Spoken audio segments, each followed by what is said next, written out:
El Prieto, you guys, coming up. And today it's on my Escar Hayduke with the 29er wheel combo. My beautiful gold Hadley hubs with Terraville tires, the A-line 2.5 in back, the Honcho 2.5 in front, or 2.6. Got rim packed, of course. I'm still going to use the rim packed until I get something else. You saw my video on rim packed. I wasn't too happy about how much they were a sponge, but here's my opinion on that too. It sucks that they act as a sponge to kind of suck up your sealant. But when I go, well, all my tires are tubeless and all my tires have sealant. When I go tubeless and we'll go on a bike ride with my tubeless tires, which is every time, I carry a bottle of sealant. And the reason is the sealant in my tires, for all I know, may not be enough to seal that hole if I get a little puncture. So I carry an extra bottle of sealant. Now I just recently started doing it and it worked out for me. I've actually had to use it a couple weeks ago, and it was so great because it sealed a little hole. Didn't have enough sealant available to seal it up, because obviously those rim packs kind of sponged up the sealant, and so I just poured another bottle in there and it worked right away. So here's my theory on it. If you're going to use rim packed and you know that it's going to sponge up some of your sealant, number one, don't put a lot when you first set it up, because you really don't need a lot. You just need it to go around your bead and make sure you're not leaking around your tire bead. So don't put a lot, and just set up your tire tubeless with maybe 2 ounces of sealant at the most, and leave it like that. And then know that when you get a puncture, you're just going to have to add another bottle, and then it's going to work like that. So that's how I'm going to do it until I get some Tannis armor. So, hello. Excuse me. Hello? Behind you. Beep beep. Hello. I was going beep beep.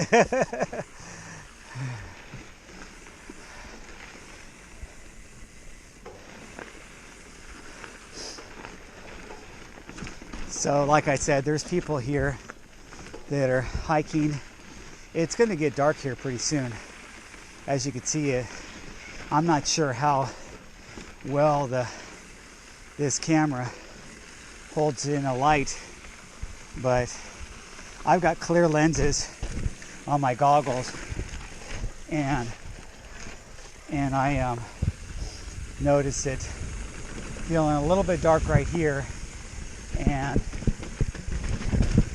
it's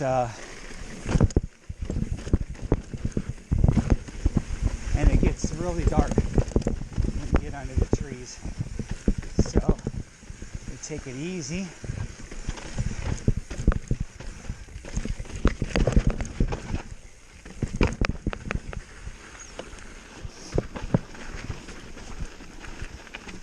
And try to do this whole trail without having to clip out.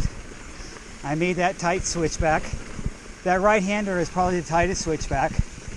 Then coming up, there's a tight left-hander that's kind of exposed, but that one's pretty easy for me. For some reason, I'm better on left-handers. I don't know. Are you guys better at doing switchbacks one way or another? It's like when I used to surf. I used to be able to. I felt like I could I could surf the wave when it was a left-hand brake better than a right-hand brake. I don't know. It just, that's what worked out for me.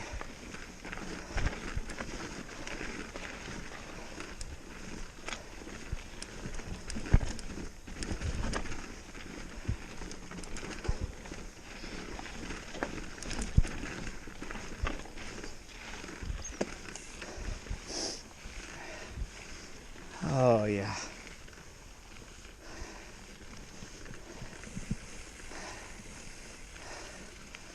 It's 14 days in a row, you guys, of mountain biking.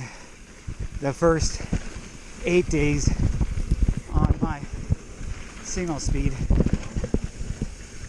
and then the last 7 days on this. Hello. Just me.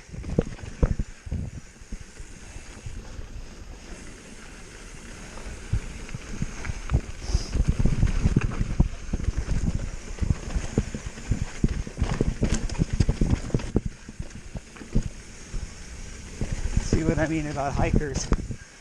There's a lot of hikers today. It is Saturday.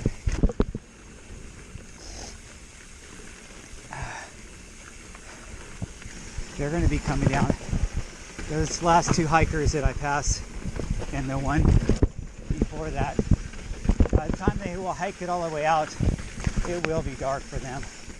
I mean, it's already getting dark. It's turning gray right now. So I can imagine, and I'm riding out, by the time they hike out, it's going to be dark on them. See, my hubs make that sound, and I'm not sure why. These hubs feel like they have less engagement than my other ones.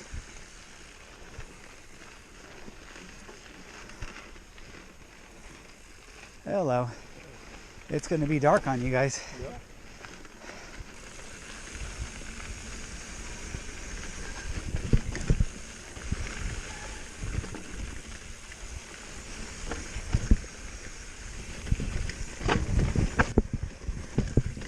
I've been doing that little extra line there. It's not going to give me the fastest time, but it's fun.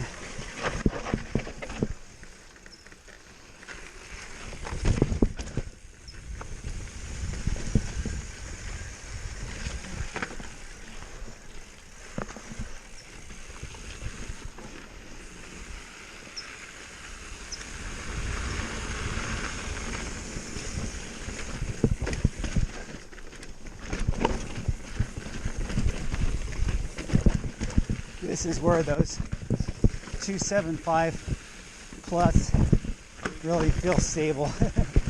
Like they can mow over that stuff.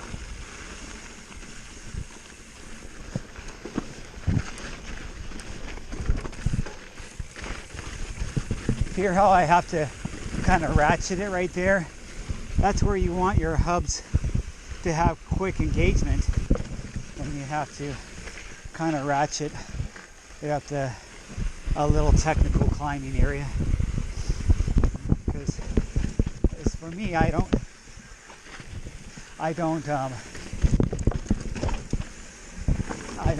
take my feet out of the pedals at all. See how dark it is down here? I don't know if that's coming across in the camera, but it's pretty dark, you guys. I'm almost done, but those hikers are not.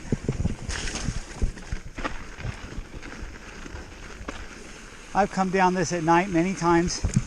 You guys have my videos up where you see where I did it at night.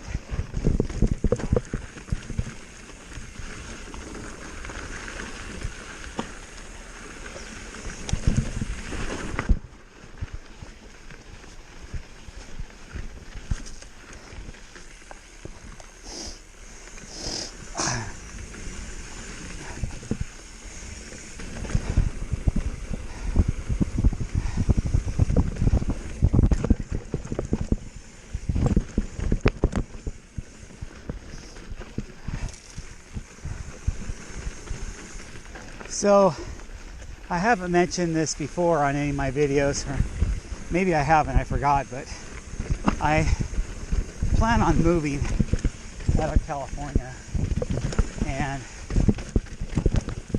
one of the things I'm going to miss the most is this trail. I ride it all the time, as you guys can tell, but I've also mastered it on both my bikes with the different configurations. The single speed, obviously being a fully rated single speed, is the most challenging to stay and clean this trail.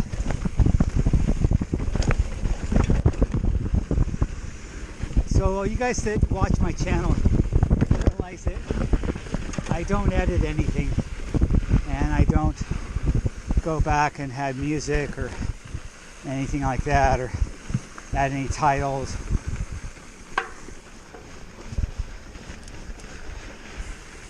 It's just raw footage, goes on my GoPro and goes uploaded to my computer and then up to YouTube.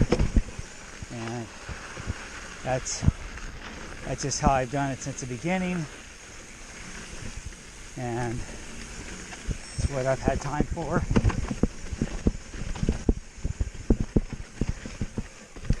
Oh my gosh, it's dark right here.